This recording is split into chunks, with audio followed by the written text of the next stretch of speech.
안녕하세요. 한 주간도 평안하셨는지요? 마음 평안해야 모든 삶이 평안합니다. 마음의 평안은 오직 주님으로부터 옵니다.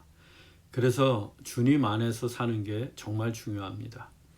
오늘도 시편 말씀을 통해 주 안에 거하는 시간이 되기를 바랍니다. 오늘은 11편을 살펴보겠는데요. 먼저 본문을 읽도록 하겠습니다. 시편 11편 1절에서 7절까지의 말씀입니다.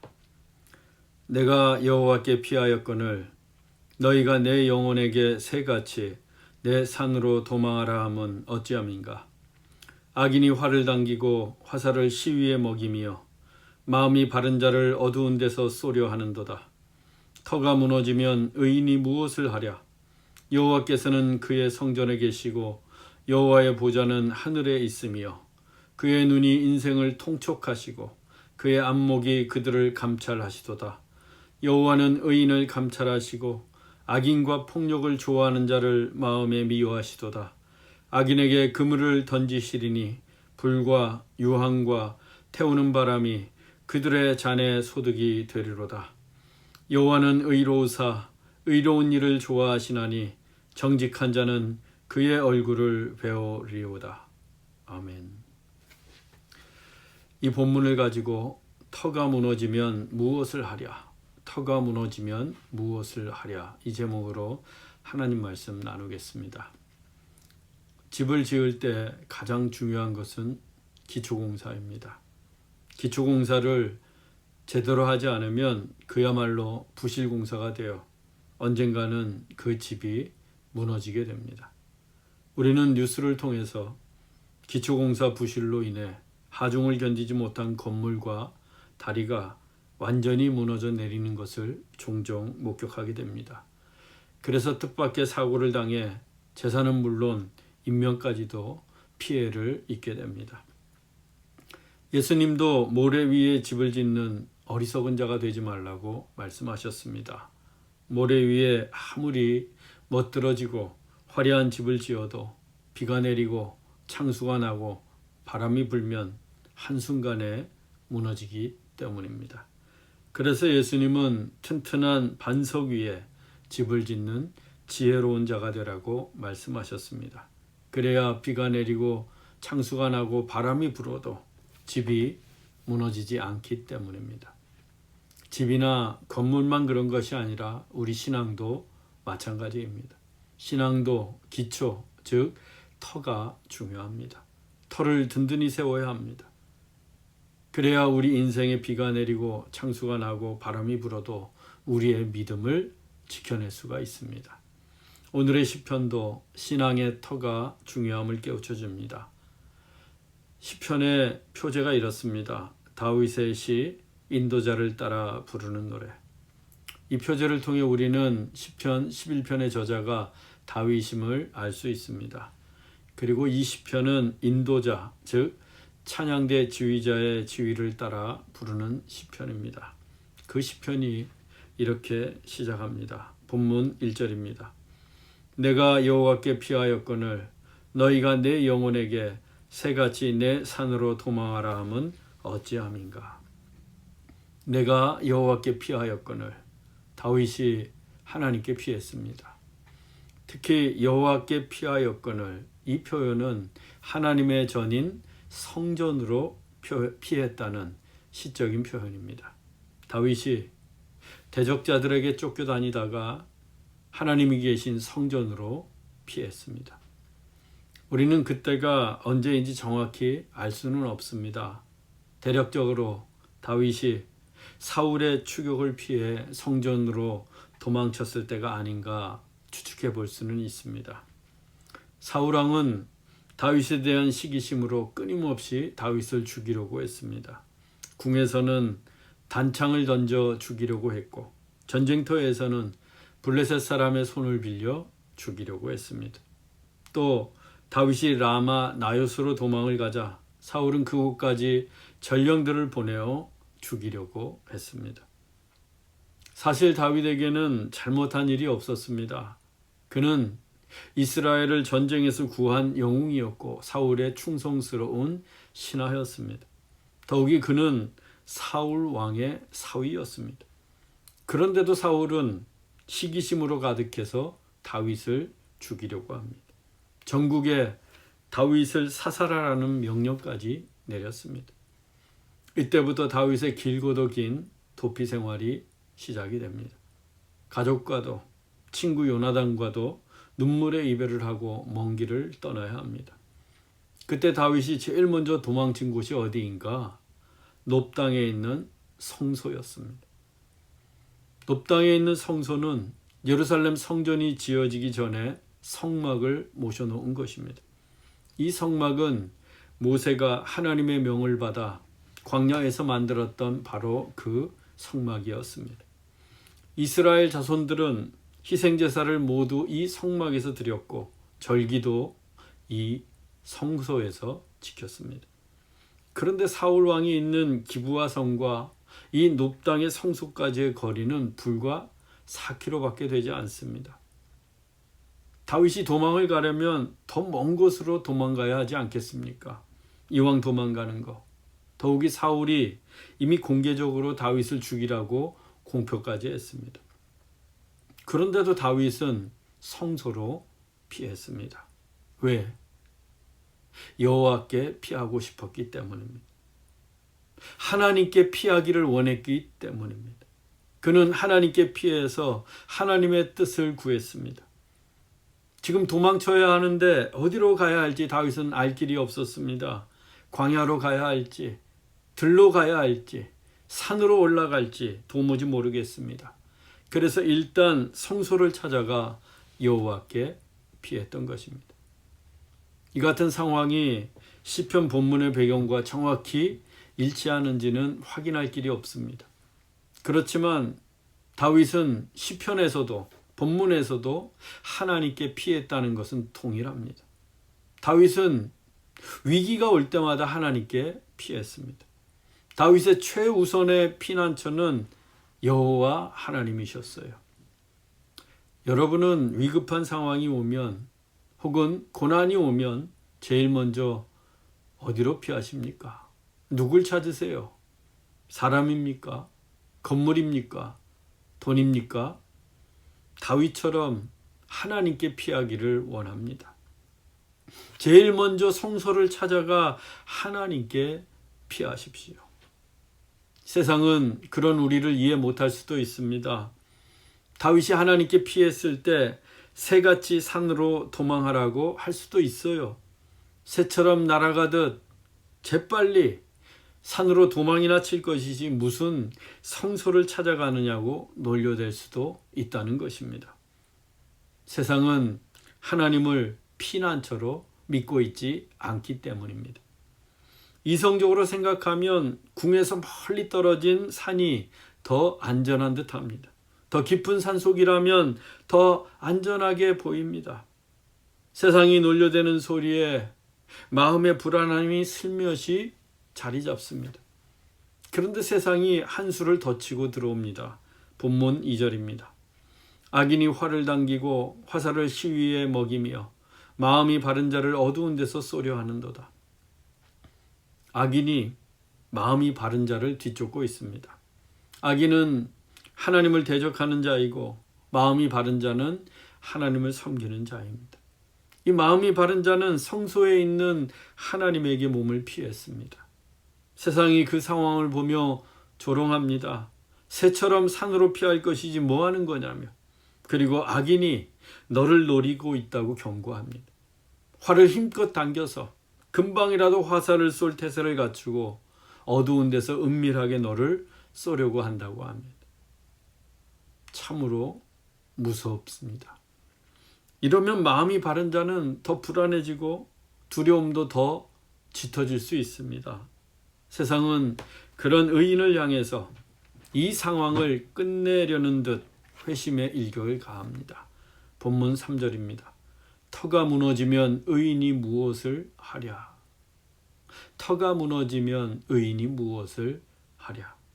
이 터는 세상이 생각하고 있는 우리의 삶의 기초, 터입니다. 그것이 소유이든 물질이든 사람이든 혹은 우리의 유한한 생명이든 그 터가 다 무너지고 나면 아무리 신앙을 지키는 의인이라고 해도 그게 무슨 소용이 있느냐는 것입니다. 터가 다 무너지고 말았는데. 그럴듯해 보입니다. 그러나 그들이 생각하고 있는 터는 우리의 터와는 완전히 다릅니다. 세상의 터와 하나님의 터는 근본적으로 다릅니다. 그들이 터가 무너졌다고 하는 그 터는 우리의 터가 아닙니다. 예수님이 십자가에 달리셨을 때 사람들이 예수님을 희롱하며 외쳤습니다. 내가 만일 하나님의 아들이어든 십자가에서 내려오라. 지금 십자가에서 내려올지어다. 그리하면 우리가 믿겠노라. 세상은 십자가에 못 박힌 예수가 십자가에서 내려오지 못하고 죽으면 그 터가 완전히 무너진다고 여겼습니다. 그래서 내가 정말 하나님의 아들이라면 보란듯이 십자가에서 내려오라는 것입니다. 십자가에서 내려오면 믿어주겠다는 거예요. 이건 조롱입니다. 예수님이 십자가에 못 박혀 죽으심으로써 그동안 쌓아놓은 터가 다 무너질 것이라는 조롱이에요. 그러나 그렇지 않았습니다. 예수님은 하나님의 아들이시기 때문에 십자가에서 내려오시지 않았습니다. 무슨 일이 있어도 십자가에서 죽으셔야 했습니다. 그래야 인류를 위한 구원의 터가 흔들리지 않고 세워지기 때문입니다. 예수님이 죽기까지 내려오시지 않은 십자가, 그 십자가를 타고 흐른 보혈이 온 땅으로 흘러가며 죄인들을 용서하고 죽은 자들을 살려내고 있습니다. 그렇게 구원의 터는 십자가 위에 든든히 섰습니다. 우리의 터도 마찬가지입니다. 우리의 터는 세상이 생각하고 있는 터와는 다릅니다. 우리의 터는 하나님이십니다. 하나님이 우리의 터가 되십니다. 어떠한 경우에도 하나님께서 우리의 터가 되어주십니다. 그래서 하나님께 피하는 게 상책입니다. 가장 안전한 길이에요. 그 모습이 세상의 눈에는 어리석고 연약해 보일지라도 그게 가장 지혜롭고 가장 강한 길입니다. 십자가의 도가 세상 사람들 눈에는 참으로 미련하게 보이지만 구원을 얻는 우리에게는 하나님의 능력인 것과 같습니다. 우리 인생의 기초, 삶의 터는 하나님이심을 잊지 마십시오. 어느 때라도 어떤 상황에서도 우리는 하나님을 내 삶의 터로 삼아야 합니다. 유혹의 소리에 또 두려움을 속삭이는 세상 이야기에 귀를 닫고 하나님을 바라보십시오. 다윗이 그랬습니다. 본문 4절입니다. 여호와께서는 그의 성전에 계시고 여호와의 보좌는 하늘에 있으며 그의 눈이 인생을 통촉하시고 그의 안목이 그들을 감찰하시도다. 세상이 새처럼 산으로 피하라고 할 때 다윗은 하나님이 계신 성전으로 피했습니다. 여호와께 피했습니다. 왜? 하나님께서 그의 성전에 계시기 때문입니다. 그리고 그의 삶의 터가 바로 그 성전에 계신 하나님이셨기 때문입니다. 성전에 계신 하나님의 보좌는 하늘에 있습니다. 하늘 보좌에 하나님께서 앉아 계시면서 하나님의 눈은 인생을 통촉하십니다. 본문에서 통촉하신다는 것은 살피신다는 뜻입니다. 하나님의 눈은 모든 인생을 두루 살피십니다. 그들의 형편이 어떠한지, 의인들이 안전한지 자세하게 살피십니다. 또 그분의 안목이 사람들을 감찰하십니다. 안목은 눈동자를 말하고 감찰하신다는 것은 꿰뚫어 보신다는 뜻입니다. 하나님의 눈동자는 사람의 마음 깊은 곳까지도 꿰뚫어 보십니다. 그래서 우리가 사람의 눈은 속일 수 있을지 몰라도 하나님의 눈은 속일 수도 없고 피할 수도 없습니다. 그래서 우리는 마음이 바른 자가 되어야 합니다.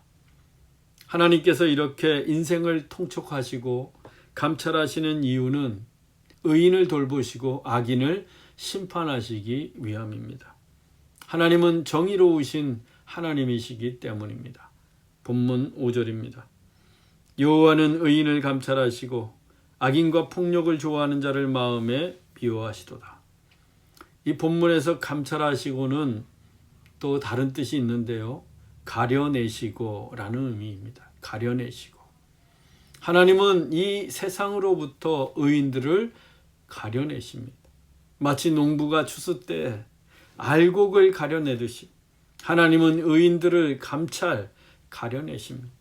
그들을 구원하시고 돌보시기 위함입니다. 다윗을 보십시오.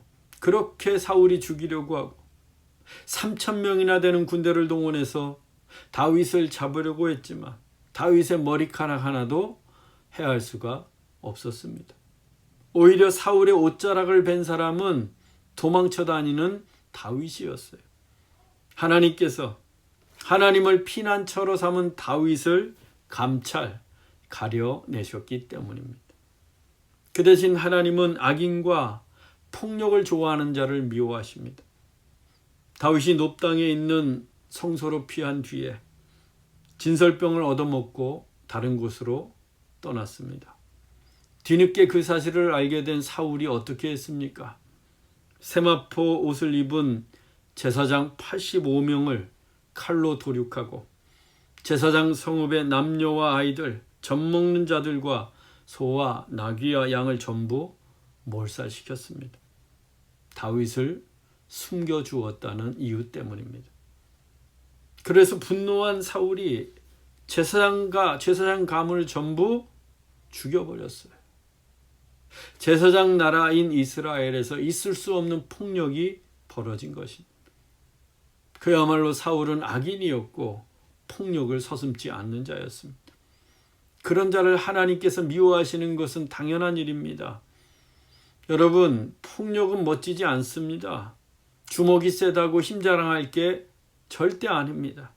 악은 언제나 폭력으로 나타나고 또 하나님께서는 그 폭력을 미워하십니다. 기독교 역사에서 가장 큰 오점은 십자군 전쟁입니다. 십자가가 무엇입니까? 예수 그리스도의 가장 나약한 모습을 나타내는 상징입니다. 그런데 그 십자가를 기독교 군대 이름으로 사용하면서 이슬람 교도들에게 무자비한 폭력을 행사했습니다. 십자군이 예루살렘 성지를 탈환할 때에는 이슬람 교도들이 흘린 피가 강을 이루었다고 할 정도입니다. 그렇게 성지를 탈환한다고 해서 과연 하나님께서 기뻐하시겠습니까? 그들의 야만적인 폭력이 정당화되겠습니까? 결코 그렇지 않습니다. 십자군 전쟁은 하나님의 뜻이 아니었습니다. 커질 대로 커진 교회의 힘이 폭력적으로 오용된 결과였습니다. 하나님은 평화를 사랑하시고 예수 그리스도는 평화의 왕이십니다. 당연히 우리도 평화의 사람이 되어야 합니다. 그리스도인은 피스메이커, 평화를 만들어가는 사람, 화평케 하는 자들입니다. 그래서 우리가 모이는 곳은 평화가 넘치고 하나가 되고 따스한 사랑의 온기로 가득해야 합니다. 예수님이 그러셨습니다. 평화의 왕이신 예수님께서 가시는 곳마다 가난한 자들, 병든 자들, 소외된 자들, 그리고 죄인들이 몰려들었습니다. 왜? 따뜻했기 때문입니다. 예수님이 따뜻했기 때문입니다. 마음이 몹시도 추운 그들이었는데 예수님에게만 가면 마음의 평화가 넘치고 따스한 주님의 사랑을 느낄 수 있었기 때문입니다. 여러분, 피스메이커가 되십시오. 상처 입은 자들을 위로하시고 마음이 갈라진 곳을 하나가 되게 하십시오. 여러분이 머무는 곳에 주님의 평화가 충만히 임하기를 원합니다. 본문 6절입니다. 악인에게 그물을 던지시리니 불과 유황과 태우는 바람이 그들의 잔의 소득이 되리로다. 세상을 감찰하시는 하나님은 악인에게 그물을 던지십니다. 하나님이 던진 그물은 누구도 피할 수 없습니다. 빠져나올 수도 없습니다. 그물에 걸린 악인들에게 내려지는 형벌은 불과 유황과 불에 타는 바람입니다. 즉 하나님의 심판입니다. 악인들에 대한 하나님의 진노는 무서운 심판으로 나타납니다. 하나님의 심판은 허구나 상상이 아닙니다. 그냥 해보는 말씀이 아니에요. 악이 창궐했던 소돔과 고모라가 어찌 되었습니까? 불과 유황으로 심판을 당해 흔적도 없이 사라졌습니다. 노아의 홍수 때 방주에 탄 자를 제외하고 살아남은 자가 있었습니까? 애굽 땅에 처음 난 것은 사람이든 동물이든 하룻밤 사이에 다 심판을 받아 죽지 않았습니까? 하나님의 심판은 이처럼 무시무시합니다. 이 세상의 종말의 때도 그리할 것입니다. 의인을 핍박하고 폭력을 행사했던 악인들은 하나님의 무서운 그물에 걸려 불과 유황과 태우는 바람의 심판을 면치 못할 것입니다. 하지만 의인은 다릅니다. 본문 7절입니다. 여호와는 의로우사 의로운 일을 좋아하시나니 정직한 자는 그의 얼굴을 배우리로다. 하나님은 의로우시기에 의로운 일을 좋아하십니다. 성품과 좋아하시는 것과 동일합니다. 본문에서 정직한 자는 의로운 자의 다른 표현입니다. 마음이 바르고 하나님 앞에 거짓됨이 없이 정직한 자가 의로운 자입니다. 그래서 시편을 읽다가 정직한 자가 나오면 의로운 자로 이해하시면 됩니다. 악인은 하나님의 심판을 받게 되지만 의로운 자는 하나님의 얼굴을 뵙게 됩니다. 축복입니다. 그러면 이 같은 축복을 받는 의로운 자는 과연 누구이겠습니까? 하나님께 피하는 자입니다. 하나님을 믿고 하나님을 자기 인생의 터로 삼고 하나님을 삶의 기준으로 삼고 살아가는 자들입니다. 하나님은 그들의 마음을 감찰하시고 그들의 의로운 행위를 기뻐하십니다. 사랑하는 여러분, 세상의 눈으로 보면 산이 더 안전한 것 같고 우리의 소유가 우리를 지켜줄 것만 같습니다. 하지만 산과 우리의 소유는 그 터가 모래와 같습니다. 비가 내리고 창수가 나고 바람이 불면 곧 무너져 내립니다. 하나님만이 우리의 반석이 되시고 피난처가 되십니다. 그 하나님을 우리의 삶의 터로 삼고 살아가십시다. 그래서 하나님께서 우리를 이 악한 세상에서 가려내시고 하나님의 얼굴을 뵐 수 있는 구원의 은혜를 누릴 수 있기를 주 예수 그리스도의 이름으로 축원합니다. 다음 주에 다시 만날 때까지 평안하시고 승리하시기 바랍니다. 샬롬.